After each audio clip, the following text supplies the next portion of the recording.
You have the tech, games, and media industries all at moments of consolidation, all in moments of retrenchment. I'm not 100% sure we're in a crisis. I think it's more of a crisis of figuring out what's next. There's a lot of builders building a lot of things, and some are building scams. But we're a $200 billion industry, team. Like, if you're in the gaming industry, we are the penultimate. I think we're seeing a lot of trepidation, but the money is still there. I just don't think it's actually here necessarily in the US. So making a game these days, especially a AAA game, is integrated with making film. I think there's a lot of opportunity right now for creatives or creators in general that now have access to better, cheaper tools. What is it that academic institutions should be doing right now to prepare the ecosystems and their students for the future of gaming? I do believe that we need to be always optimistic in the face of whatever this moment is that we're going through.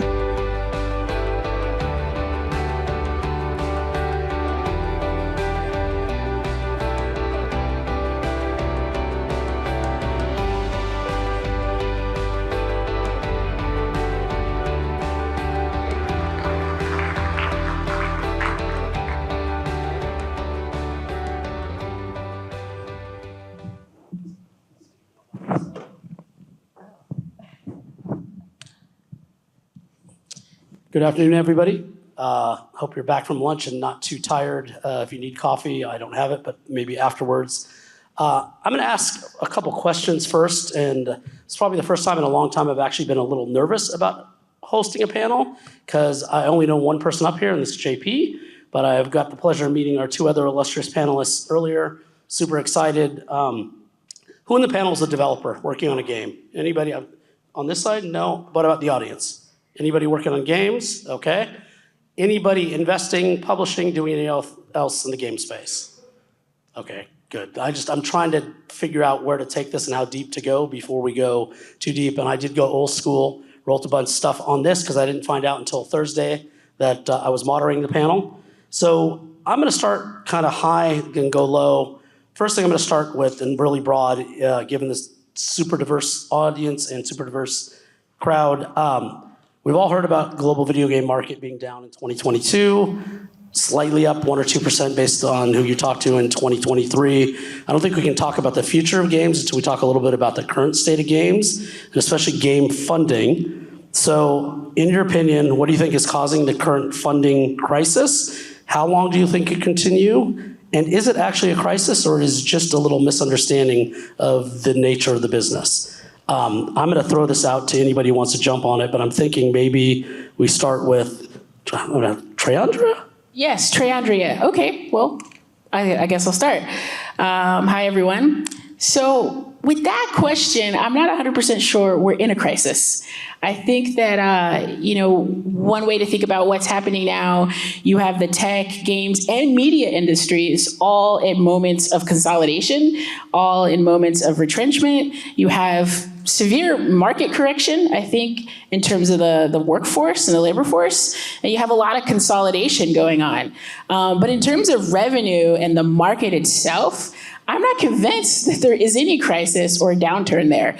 If anything, I think we're probably in a slight market correction to an extent as we continue to adjust to what these tech media industries look like now and are going to look like. And I do think there's change there.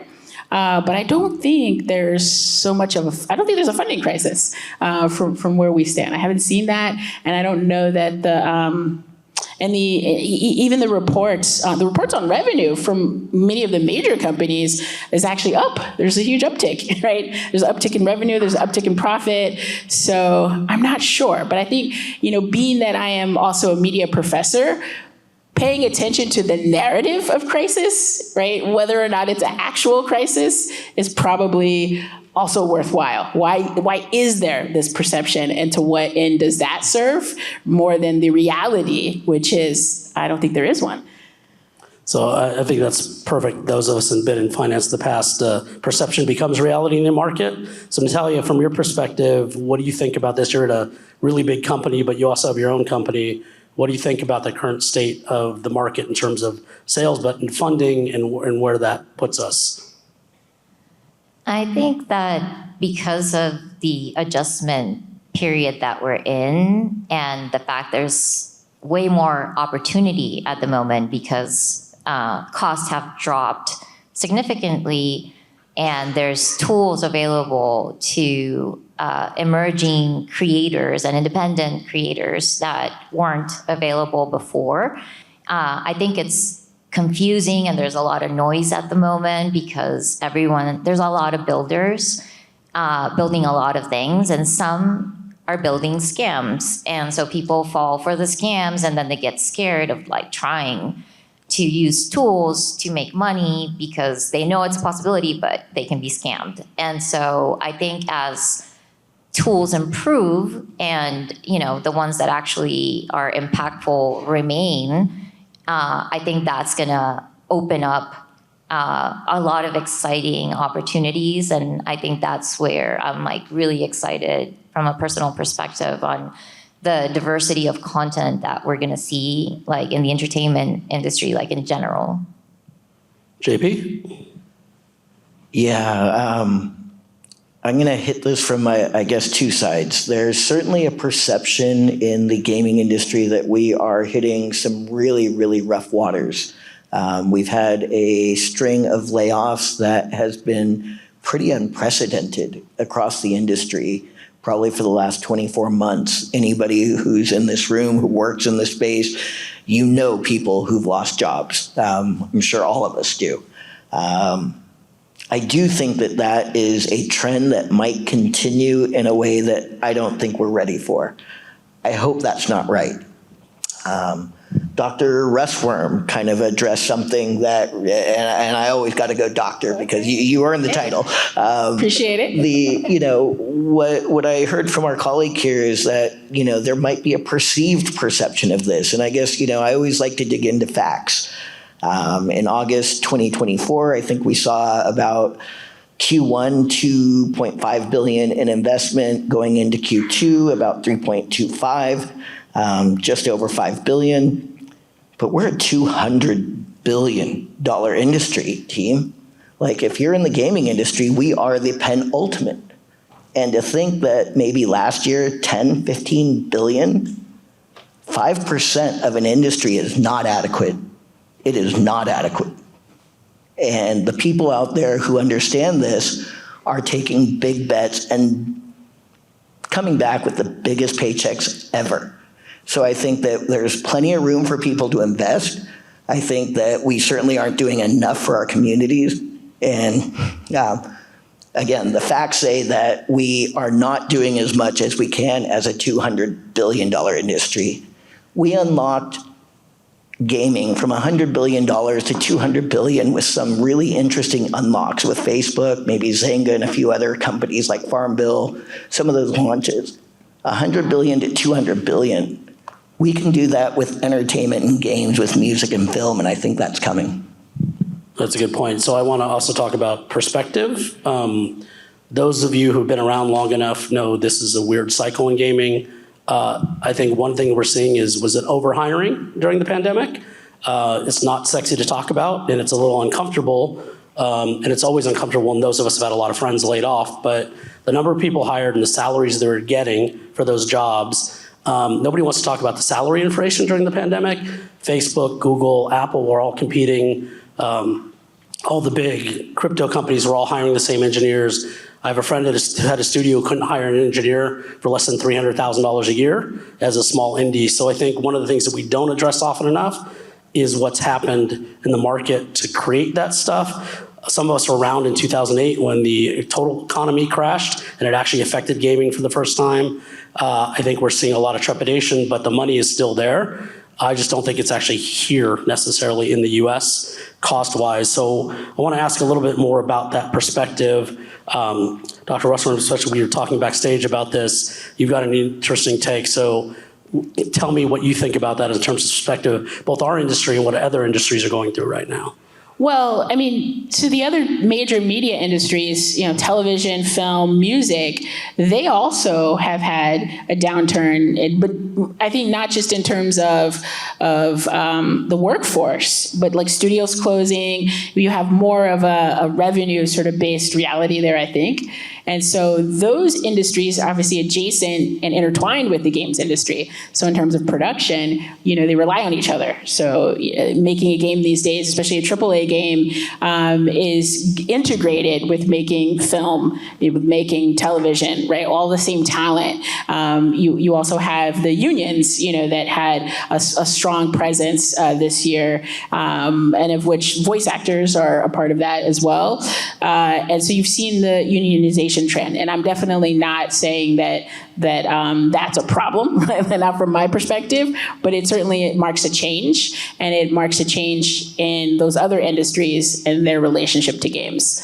But I do want to go back to the issue of, well, maybe not go back to, but talk about the content and what games are, and maybe where there's room for real kind of innovation, investment and innovation. And I think part of what we're seeing in the current landscape is more games, but fewer sort of big, like impactful games. And I want fewer big games and then fewer impactful games. So what rises to the top in the game space, I think, has tampered down in a sense. And I think sort of the prominence of the medium it's somewhat in jeopardy in that sense, because you don't have some of the most innovative properties, most innovative content-wise rising to the top. There's certainly like a standstill in that sense, where we've seen what we've seen, and we're not necessarily seeing the next thing. Right, so that might be a little bit of a cool down in terms of creativity. Not necessarily saying that it's not out there and that it can't be out there, but just that we haven't had that kind of traction and momentum in the industry, and that unfortunately coincides with the downturn in the workforce, the retrenchment in the workforce. But I still go back to the point that it's not, in my experience, so much a crisis as an adjustment. And we've seen these adjustments happen, and when you're living in that moment, it feels obviously significant without the distance, right? To be able to see, it in perspective. So I go back to the 80s. Most people here are probably too young for this example, but the crash of the industry in the 80s, the so-called crash, which was really a market correction. But part of what we noticed there was a high saturation, a oversaturation of poor quality games, poor quality software. This is Atari's kind of closure, and this high saturation of properties that the public fell out of love with. And so I think that some of these more affective questions are worth asking, is where is the sort of public sentiment when it comes to games as an industry? We know that the mobile sector is massive, and most people who play mobile games, that's where a lot of the lane for investment has been for a while, don't even consider themselves gamers. They don't even consider themselves playing games when they're on Candy Crush or Farm Heroes or wherever, right? But it's so habitualized, it's a part of our everyday practice for most people. They don't align with the idea of games in the games industry necessarily. It's just something they do by habit on their devices. And I think that is significant when we think about the industry overall and the sort of public perception of what the industry is and where it can go.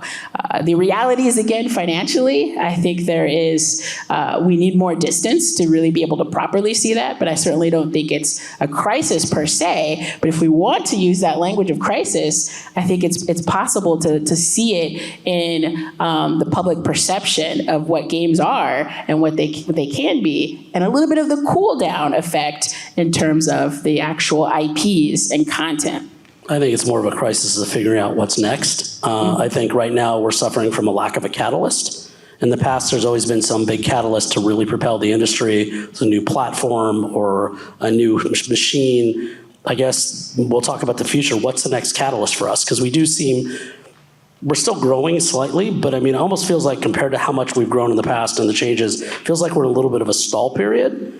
So I'm going to start this over here with Natalia. What do you think about, and again, you're another big company, you have a lot more data than a lot of us do. What do you think to that notion? Are we in a little bit of a stall? Are we waiting for this next catalyst? Or is it just a typical industry that's gone from a crazy growth industry for 30 years to a mature industry almost overnight?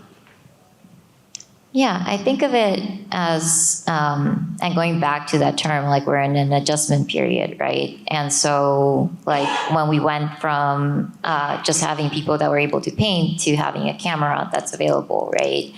That just like changes the economics of the entire system. And so I think because of the shift and the advancements in technology, you look at the existing like supply chain models and like how it all works and gets financed, and it doesn't work anymore for the current options. And so we're going through that adjustment period. And I think as the system becomes better, then there's more opportunity for things to change. And that's what's exciting, right? In terms of like how you're better like equipped to serve an audience through entertainment and really like foster creativity. And if you have like the appropriate infrastructure, then you can have more data about how to invest in creativity, which I think it's part of like the current problems is the fact that there isn't good data about how to go about this. And so I think it's like an emerging category. JP, anything to add? Yeah, the place we find ourselves in today with some of the investment is really interesting, and I guess I'll call out Disney and Epic as one of them. Disney wants to go after a Gen A, Gen Z audience, and they're going through UEFN for that. Is that really the smartest way when Roblox and Minecraft are really the right audiences for them? UEFN, again, 25 to probably 40. So they totally missed their target on a $5 billion investment. You asked about, what are we doing regionally? I guess I will say that I'm super excited. Savvy Games out of PIF and Saudi Arabia. Exla is a little bit associated with that. Scopely was the largest acquisition last year. They've got $30 billion they're going to spend in the next 5 years because they're hitting up against a timeline of 2030, which is a Saudi Arabia timeline. They've got $38 billion that they were supposedly spending. They've dropped about 8, so there's $30 billion in that pot. That's a big amount, guys. But again, still way shy of what I think our industry deserves as the top leading industry in the world. I'm also going to call out India and some of the other places. We talked about mobile. India, Africa, what people don't understand is that Africa is projected to be the largest continental growth, the largest technological growth, the largest population growth in the world for the next 20 years. Mobile is going to be the way that we hit that market. How do we do that like we did in India? Our CAC on acquiring people in India for target customers is crazy. But when PUBG went down because we were, there was a sense that China was tracking too much data, they lost 49 million subscribers to PUBG in one day. COD Mobile had a great day that day. So those are the things that I think that we need to look at. How do we get to the right audiences? Are we going to really capitalize on this evolving economy in Asia and in Africa? Mobile is the way. So I'm going to talk about this real quick. The cultural shift. I have a lot of friends in India, friends that were in the game industry and actually couldn't tell their family because it was not culturally acceptable. If you were going to go be a programmer or engineer, you need to go work for Microsoft or Cisco or somebody else. One of the things the pandemic did do in a lot of cultures was make gaming okay. And now we see India blowing up. I just got back from a 25-day trip in Southeast Asia, Thailand, Indonesia, Malaysia, all of those countries, huge appetite for games. They're just really starting to get into development. I think that's where we're going to see most of the innovation coming from because they can afford to innovate and the governments are getting behind that. Maybe we'll jump around and we'll actually get to this tax incentives. I had this for later, and this is going to be a very specific question, but let's jump into this a little bit. You asked about cross-game assets and stuff, but let's talk a little bit about the financial side, tax incentives, cross-border transactions. What does that look like, given the fact that everybody's like, well, yes, there's players in India, but they don't monetize. We know they do monetize if you give them a way to monetize properly. So your thoughts on all this, because you see a lot more of this data than probably any of us. Yeah, so and I think ultimately, if you think about the entire world sort of like a game board, right? Like all of the countries are competing for attention, for like representing like what's unique about them through their culture, their identity. And so each of the governments always has like some sort of budget to be able to fund the production of content that represents their identity and their culture. And so I think there's a lot of opportunity right now for creatives or creators in general that now have access to better, cheaper tools, and then paired with incentives that can really like make a difference, because you can like cut, costs, but then I think attract also better opportunities. JP, any comments on the global stuff? You started it, so that's why I jumped to that question. There's going to be a real important part here as we look at leadership in gaming. If you're not taking a look at some of the production opportunities on a tax credit, on a production credit, you're missing money for your own business. In a landscape where we say that we are having a hard time sometimes finding that money, it behooves us to be smarter. We need to be better. There are countries, like we were just talking about, Canada has an exceptional tax credit for production and film, which crosses over into some of the video game work. If we're doing 3D modeling, if we're doing 3D sculpting, which is a lot of that in VFX, that's a 40% tax credit up in Canada. Italy is willing to give us a 50% tax credit. So it behooves us to understand who in our global community are willing to work with us and to do that work with us. So I'm going to let Dr. Russell jump in, but real quick, one of the things I think run into, and this is an international issue, is the expertise globally from some of these emerging markets. So they have the developers, the programming, the art. They're usually missing a senior level global design thinker and a global design production person. And that's, I think, the only place they're falling down. So I think one of the huge opportunities are for companies that are smart and nimble is to find a way to use the expertise that exists in some of the more mature markets and import that at least part-time to those other markets. Saudi Arabia is one of the big ones we talked about with all that money. They're struggling to get developers to move there because most people, the surest way to kill creative is to force them to move. But to bring expertise to the country part-time is realistic. So Dr. Russell, I want you to kind of continue. I know you're big on education. This has all of this across the board plus the incentives. So. Well, it's hard for me to talk about tax incentives at all, ever, just given my occupation. However, markets and tax incentives, to me, are only part of the picture. You can't really talk about those things effectively, I think, strategize in this direction without also talking about the people. So you're talking about, leadership, and you're talking about like senior level people who can be in these spaces. You're talking about the creative talent. All of these things obviously go hand in hand. And when we're trying to anticipate where these things are going to go in the future, how to make the most out of what the industry has to offer now, you also have to think about the talent, and you have to think about, given our just previous conversation, if there is a crisis, it's in the workforce, it's in what's happening with the workforce, but it's also in who we have at the table, right? So who we have in these spaces who are going to be your thought leaders, who are going to push the envelope, because the tax incentives and markets really don't matter if you don't have the content, if you don't have the innovative ideas. And I'm always attentive to who we're training, right? Who do you have coming through? I never like to say pipelines. I always say ecosystems, because pipelines leak and are toxic, right? So we want to say, where is our ecosystem where you're developing this talent who is going to be able to utilize and make the most of these emerging markets? And obviously, I'm going to say, you're looking in the educational sector and working within that sector. And I mean, at USC, that's exactly what we do. We're 90% of our faculty came from industry, and we're constantly integrated along the lines of projects, research and development, innovation, training, right? Because that's really where I would put my money, right? Is on who is running, who's going to be pushing the next project and our next collaboration, and is going to be able to capitalize on those markets and the tax incentives. A 50%, 40%, I did not know.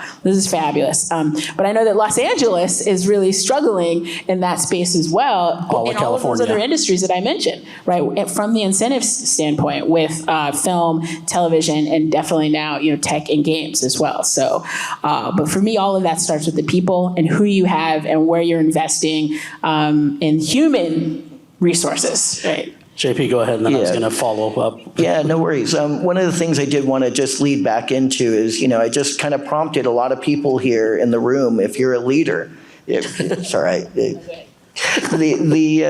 The leadership in the room is going to be required to be able to think about how do you partner with people in Asia. Think about the biggest hit this year so far, Black Myth Wukong, $48 million title that hit $1.2 billion in sales.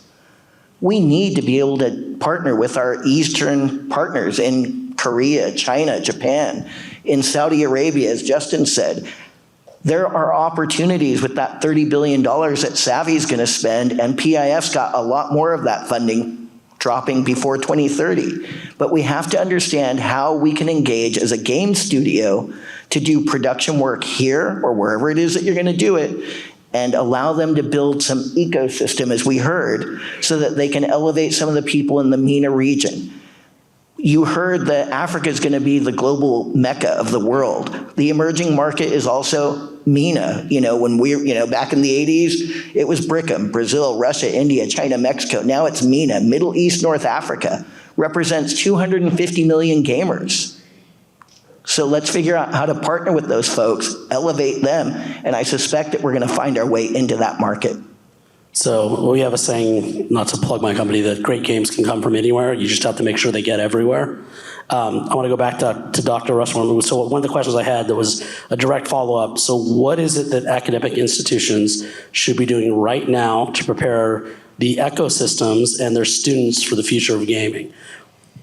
Yeah, well, so one of the things I think educational spaces have to be good at doing is they have to be good at doubling down on core literacies that are going to matter over time and not necessarily equivocating there, right? So these are your sort of critical, creative, technical literacies that are foundational.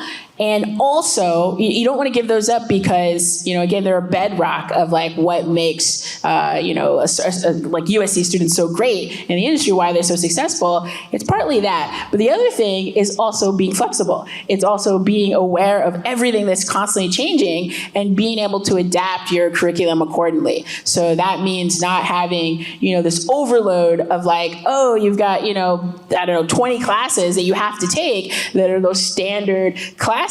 We would call that the canon in other contexts, and never deviating from that. That's tragic, right? That's the kiss of death in a space that is as emergent as this. So it's being able to build that flexibility and constantly have, what's happening now. And again, through our labs, we often do that. We're working on the emergent technologies and ideas that are, for now and for the future, and it's not a part of the core curriculum because it couldn't be, right? You would never be able to catch up to it. So I think that's part of it. And then we'll go back to that issue of who we have outreach to, who we are trying to make sure in this space. Because at the end of the day, having more of the same, part of what we have in a lot of these industries and the lack of innovation or the real sort of gym pushing the edge, cutting edge innovation is always often a question of talent as well. So always being able to say, who we have in the tech and games industry, what those numbers are looking like, it's not enough. And so being able to outreach to early communities, to international communities, I developed a program over the summer and it had 50% Nigerian students. And so to be able to work with those students who were amazing, they had some skills that they needed to shore up on, but the things that they brought to the table, compared to students that I work with on a regular basis, they were not USC students, by the way. This was like a program for Activision that sort of customized. And to work with those students in that context and to generate, new ideas and prototypes was really fantastic. So being able to expand the global mission of educational spaces, I think, is more imperative, more than ever. And some of that is sort of baked into your average college admission scheme, but a lot of it is not. A lot of it is that educational institutions have to go outside some of their traditional options for outreaching to students, getting new folks in, and even thinking beyond the student model. A lot of the times I argue that, USC education in college is not going to be everyone's path, and that is perfectly fine. So how do we work with and reach folks for whom they want to be in this space, they should be in this space, but that's not their path? And so to me, that's the more intriguing and question and challenge that we have to rise to.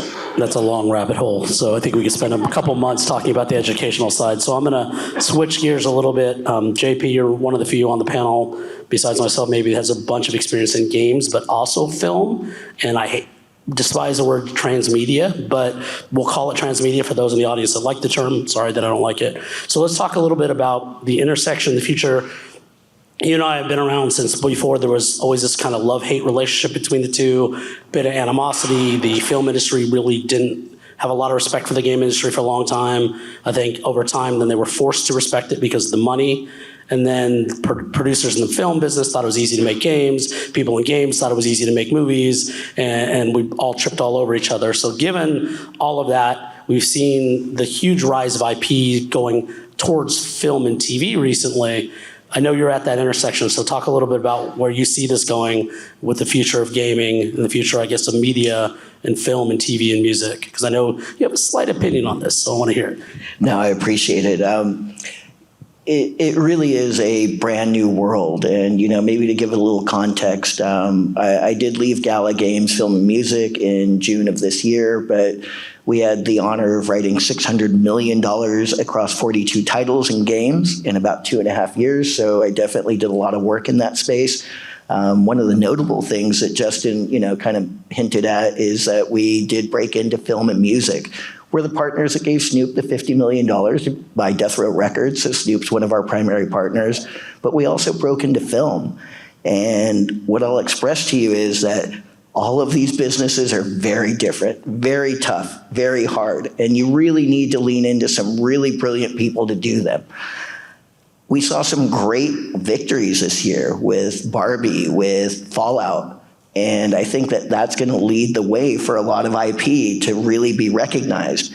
But I also think that we're going to see a lot of people stumble. Not everybody's going to hit that $1 billion win. And we got Arcane, right, from our friends at Riot. Riot is one of our, one of our penultimates in the AAA industry, and they put $200 million into Arcane, I think, on season 1. That's the equivalent of something that what Disney does or what some of these other large studios does. We need to be able to figure out how to translate some of these IPs so that people can enjoy them, but we also know that it's not winning in the theater or with our audiences unless it's authentic to the game. And that's where I say, as people in the industry who are great storytellers, we need our storytellers to work with some of these amazing producers, some of these great filmmakers and visionaries so that we can deliver that experience. The people who can give an authentic experience based off of a game and a narrative that the players like, that's how we're gonna win. I don't know what the magic recipe is. I'm working on big IPs right now. I mean, you guys know that, maybe you don't know. Pokemon Company's the #1 IP in the world. Right behind that's Hello Kitty. Disney owns the next 5, I think. It's like Disney, Mickey Mouse and Friends, Disney Princesses, Winnie the Pooh. There's Marvel, actually a Star couple Wars. in India. There's one called Choto Beam that probably none of you know. That is the second largest kids IP in the world that came out of India.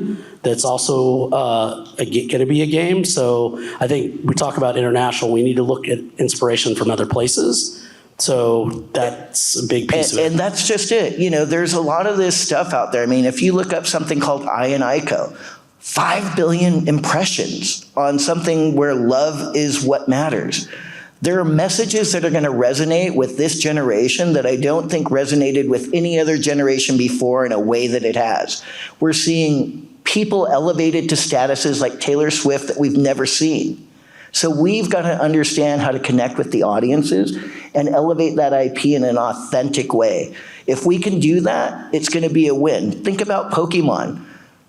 When you see that come out, everybody goes crazy. Can you imagine what's going to happen when Hello Kitty comes out with a crossover live action anime? Like, that's the stuff that people want to hear. I mean, Yuko Yamaguchi is the designer, and this is where, you know, I always try to leave on very positive notes for people.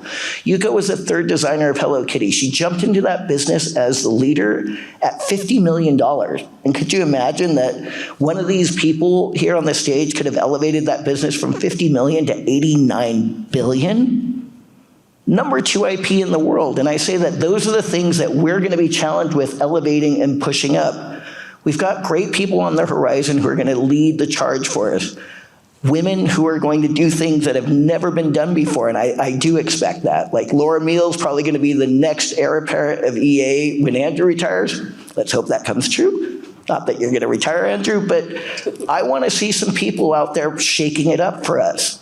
And I think that we're going to have some really, really great opportunities. Film is going to be the way we do it, but we're going to see a lot of failures, team. Let's do it right. All right, so I think we have about 15 minutes left. I know we started a little late, so I'm gonna jump into kind of this was the future of gaming. We've been a little all over the place, leaning towards that. So, and JP brought us right there, so thank you. So crystal ball time. How is all this rapid advancement of technology, all these changing tax laws, all this stuff, now markets that are new and opened up that were never available before? Let's talk about this. Let's talk about content, user-generated content, new monetization models. Let's hear some predictions on where you think this is going. Natalia, I'm going to start with you. Yeah, I think that more than ever, you have right now the opportunity for creators to engage directly with their audiences. And so you have the ability to customize the experience in different ways and in more specific ways, because so far, I think most creators haven't had the data to know exactly like where to spend their money. And so now that they're getting more data, then they can prioritize the experiences that connect them in a deeper way with the audience. And I think that's something that is really exciting, I think, about how the user-generated content is going to play in.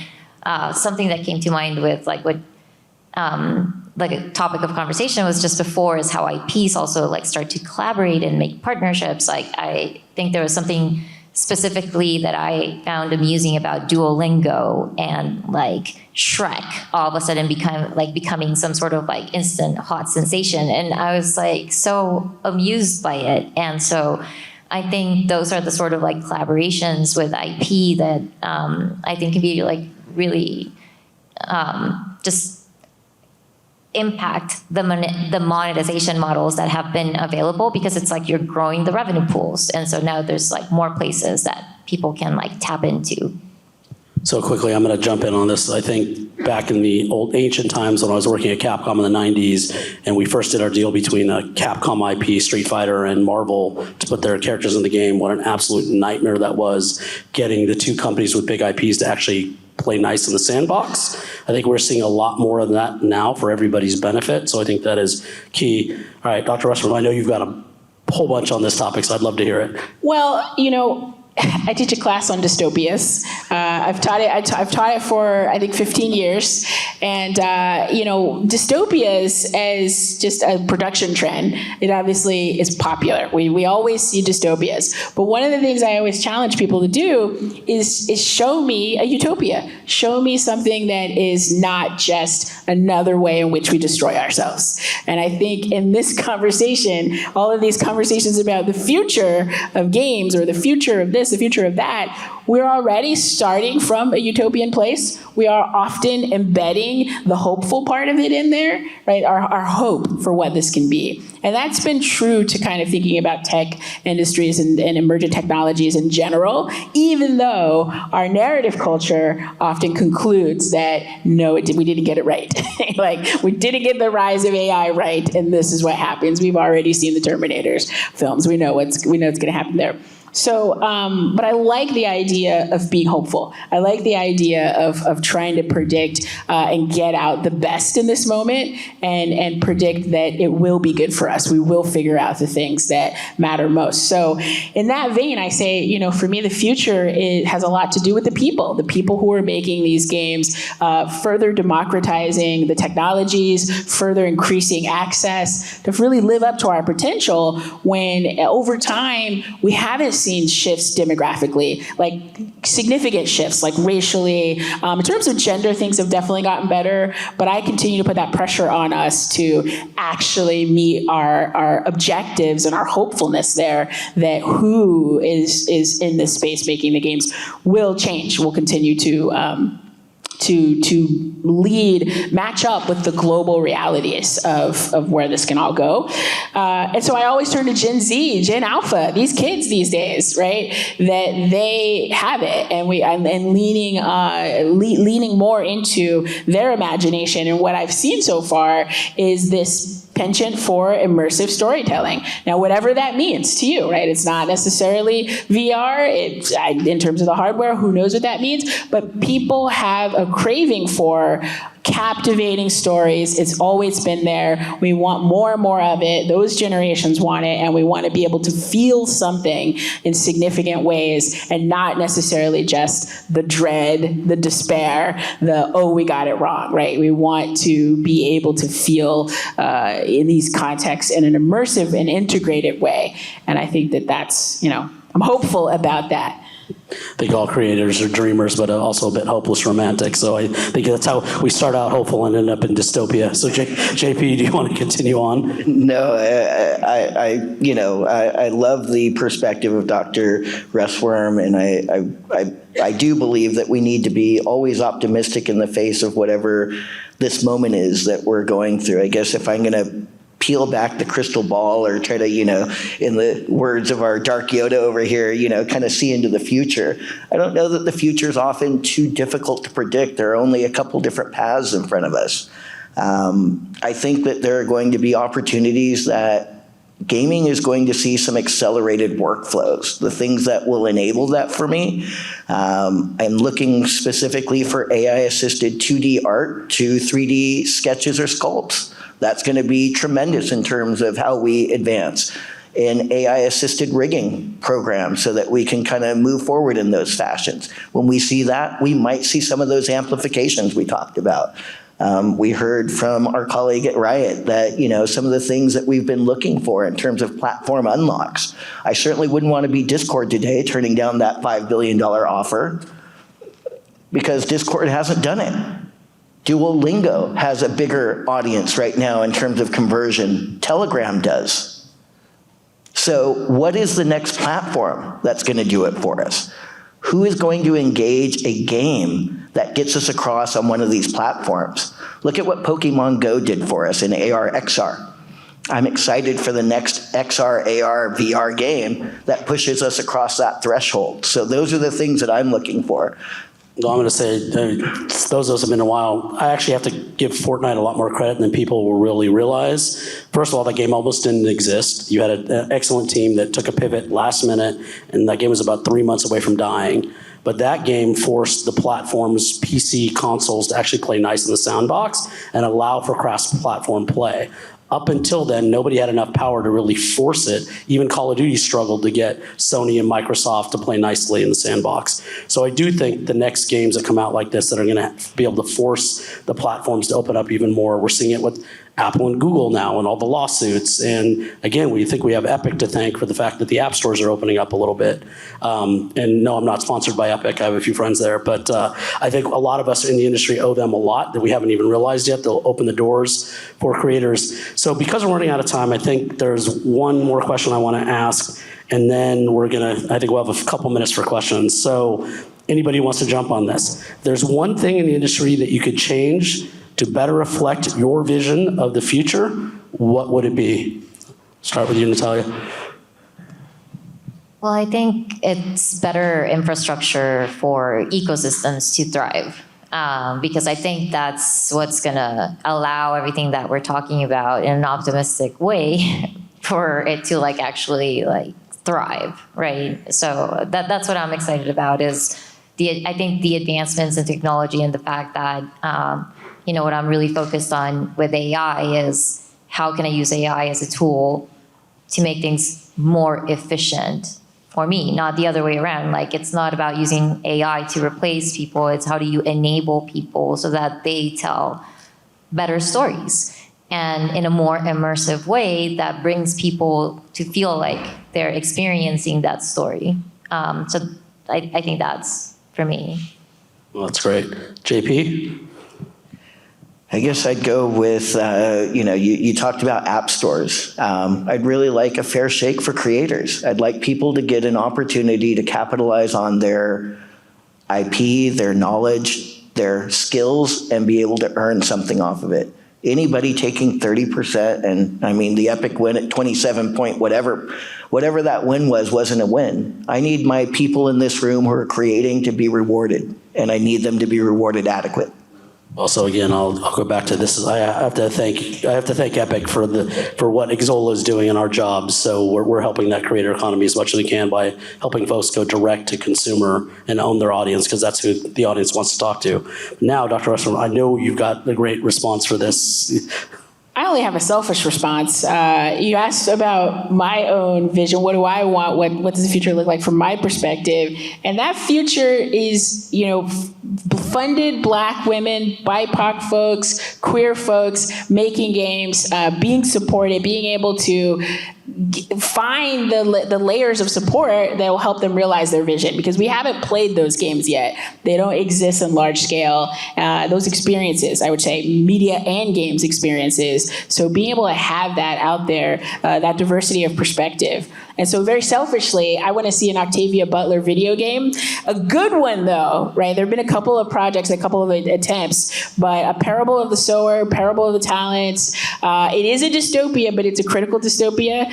So those are the dystopias that maintain hope. I would love to see that funded and playable and just have a wide circulation. And that's a very selfish answer, but in general, I'd love to see more people at the table in these spaces, vibing, making games, being global leaders and thought leaders. So selfishly, I'm going to ask, do you think that can start out as something, I would say an indie game, and when I mean indie game, probably 250,000 to 2.5 million? Okay. I think so. Because that's the kind of stuff I can get excited about. I can't get excited about experimenting in 50, 100 million range. That's the lane that it would be in, and it would have very wide support within that bracket. So that's going to happen. All right, so we got, I think, about 5 minutes for questions. And if not, I have a final question for the panel. But let's see, is there any questions for the audience? We have some amazing people here. I guess I'll bring this mic up. I got it. We're going to take one question, guys. That's it. Hi, Phil Arman. When I hear this about, I think for folks that don't know, I was in the film industry, but through research I found out how big the gaming industry was. That the largest game launch is something like 100x more than film, just for context. As JP, the way you talk about gaming is what I know sports, but me knowing that gaming is so big, what advice would you give as an investor on how to invest in the gaming industry and know what's what, right? Because we have no idea what's on trend, and then you get pitched, and so I'd ask, what's monetization? Oh, we're gonna do ads. Well, what I do know about gaming, not being a game myself, if you interrupt the gaming experience with ads, you're gonna have a really pissed off gamer, right? So one would be, what advice would you have for folks that know we want to get into it, invest in this space, to know what's good, what's bad? And two, I think this is a catalyst for emerging fund managers, right? That come in, that even that younger, that people may be afraid to invest, but like this is their thing. So that's great. And then lastly for Natalia, tradable skins being taxable events. So that would be something, I know I gave you a little bundle there, but take what you Maybe want. we start with Natalia, because I think that's a shorter answer about the tradability and taxability of skins across things for sale. Yeah, I think that the way I think about it, at least, is I think back to when the internet started and you had like different like intranets, right? And so right now, like across the globe, each country is like its own separate like intranet. And until we have like frameworks and templates that we leverage, so that, because right now the problem is like different countries tax things differently, and they have different definitions of what a digital asset is and the sort of like implications that it has for like just existing in their country for a player to buy them, right? And so I think that's the point of friction towards which there is a lot of work from the OECD already that provides for some of those frameworks. I do think that it's an ongoing negotiation globally. Yeah, very complex. JP, if you want to talk about the investing thing real quick, and I can talk to you afterwards as well. Yeah, definitely, for the investment side going into film and games, my recommendation for any investor is, you've got to resonate with the people who you're investing with. Then do they have a true idea that resonates? Are they super excited about it? And do you think that it can get across? Generally, you're not the person that needs to get it across. It's the people you're investing in. So I would, for me, as somebody who is an angel investor who's never taken money from anybody else, and I've only placed my own money, I want to look for people who are tried and true. I want to find people who are veterans in the industry, but I also want to couple that with young talent, because I feel like going the dinosaur route is only going to get me a dinosaur. But if I get somebody who's young in the room, who has a vibrant, new approach, that's what I want. And I guess, what I'll point to is some of the biggest wins this year in the Academy Awards. Shogun. I want to look to a producer like Ikumi Korinaga, who did Tokyo Vice on Netflix, but also was an advisor there. I'm looking at people like her. What are her next film projects? How do I get involved with Imagine Space, which is going to do, investments across a broad range of IPs, like maybe that Yuko Yamaguchi story that I told you about. So I'm going to wrap it up. First of all, I want to thank our panelists. It was fantastic. I really enjoyed this. JP, we hardly ever get to talk, even though we're in the same town. I hopefully made 2 new friends. Thank you, everybody, for the audience, for attending. I know most of us will be around to talk afterwards. The investing thing is a difficult question in the creative space. Happy to spend way more time. Thank you, everybody. Appreciate the... Thank you, everyone.